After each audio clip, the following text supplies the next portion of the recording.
Las noticias sobre desprendimientos de fachadas y sus consecuencias en forma de accidentes fatales pueden quedar relegadas con los nuevos sistemas de perfiles para el anclaje de cualquier revestimiento en las fachadas de los edificios. Son las denominadas fachadas ventiladas.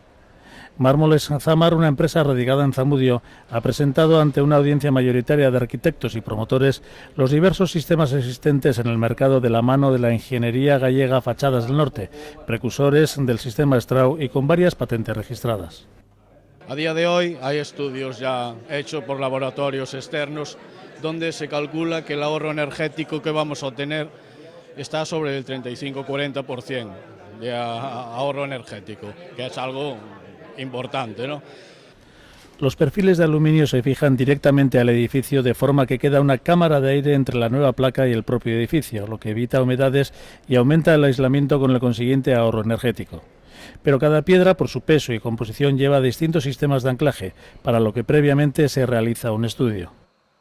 Se hace un documento, se elaboran unos documentos de idoneidad, unos documentos técnicos de idoneidad, los cuales nos dan los parámetros parámetros necesarios de la perfilería. ¿Qué perfilería debemos de meter?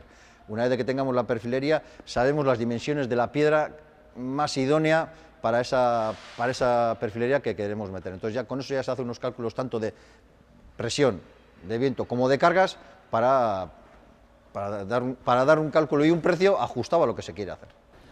Este sistema es muy recomendable para las rehabilitaciones de fachadas, ya que no hay que hacer demoliciones. Además, este sistema ha sido subvencionado habitualmente por el Ente Vasco de Energía por fomentar precisamente el ahorro energético.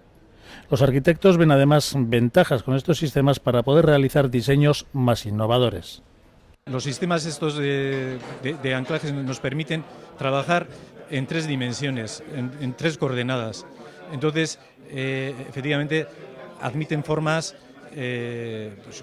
cualquier tipo de curvatura vertical o horizontal y se adaptan bastante bien con ciertas limitaciones, como cualquier tipo, pues hay que trabajar con materiales pétreos o con materiales sólidos, pero sí que dan cierta flexibilidad que los sistemas tradicionales no nos daban. En el aspecto relativo a la seguridad, este sistema permite además sectorizar las fachadas en diferentes alturas con grosores de piedra diversos, para evitar así la presión del viento y la propagación del fuego.